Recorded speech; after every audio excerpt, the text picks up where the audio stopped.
The smooth tarmac of the Corkscrew hill climb near Ballyvaughan in County Clare attracted an array of single-seaters and sports cars to the first round of the Naylor Engineering Irish Hill Climb and Sprint Championship 2017, hosted by the Galway Motor Club. Peter Dwyer made a welcome return to hill climbing with his V6 Lola F3000, as did Derek Daly with his Formula Renault, and he made 6th overall on the twisty course. Making their single-seater hill climb debuts were friends Billy White and Gary Egan. The lads, coming from several seasons as frontrunners in the Cento Challenge, which Gary won last year, suffered from a slipping clutch. Gary reached 10th overall on their first day. Hillclimb regular John Donnelly recorded another strong result in the super single-seater Class 6 Reynard, 3rd in the category and 7th overall. Russell Stanworth started a great weekend for him with 5th overall in his Opel Lotus, 3rd in Libre Class 7. Gary Cunningham was the winner of the new sports car Class 3C, although he did enjoy his customary spin on corkscrew.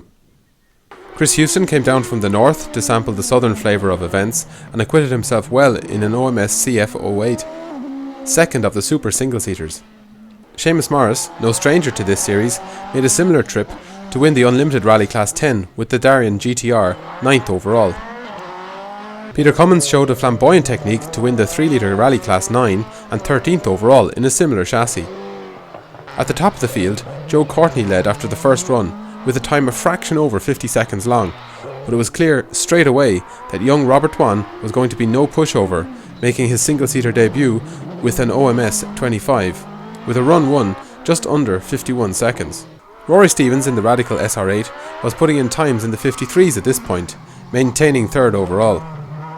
Former winner Sylvie Mullins had a problem with the wiring loom in his Gould and was unable to contest one of his favourite hills here.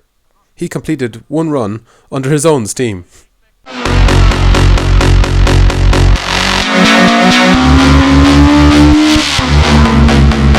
There has been an effort to improve the class structure from 2017 by pairing up similarly paced cars without creating too many new categories. Bantam Class 1A is one that has changed. Mostly for up to 1400cc cars, it will now allow up to 1650cc rally cars with no more than 2 valves per cylinder. Deirdre McKinley's 1400 Swift engine was held up in England, so she took out the trusty McKinley Cento to start her campaign. Marsan Milesco finished just ahead of her in his Opel Corsa.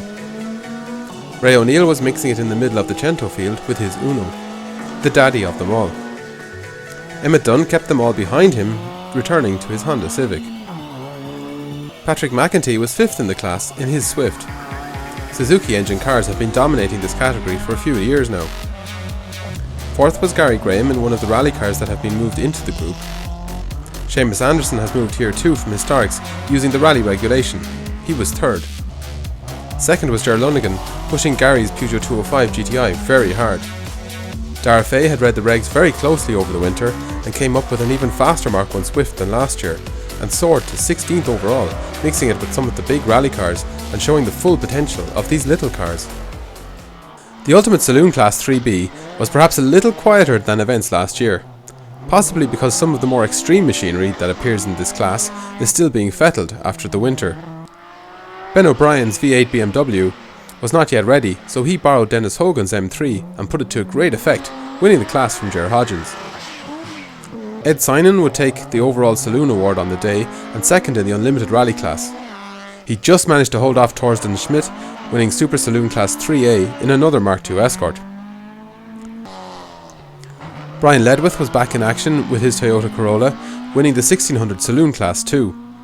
Tommy Flanagan was the fastest in 2-litre Rally Class 8 in a Mark II Escort. John Whitley was the sole entrant in the Formula Ford and V class. Hopefully someone will come out and play with him later in the year. Danny Hurley took the lead in the Centos and refused to give it up. Damien Walsh was breathing down his neck. Just 600ths apart after run 2, he was disappointed that there wasn't a 4th run. Ken McAvoy was also disappointed when the sticking throttle cable caused him to withdraw from the final 3rd run. Jack Kingston was the fastest on scratch in the Historics, driving hard in his Lotus Elan. In the showdown at the top, Robert Dwan pulled another 2nd out of the bag on run 2, while Joe Courtney broke a drive shaft on the start line of run 2 and failed to score a time. On the final run, Joe actually dropped time on his first run, while Rob increased his pace by another half second to score a remarkable first win. We caught up with the elated youngster just after he turned to the paddock. It was a great start now, in fairness, our first hill with the car, and to be honest, it's some machine. I can't thank this man here, Stuart Vaughan and Pat Roach anymore now. They built some fantastic bit of kit. It's a great team to work with now, in fairness. Yeah, we're absolutely over the moon.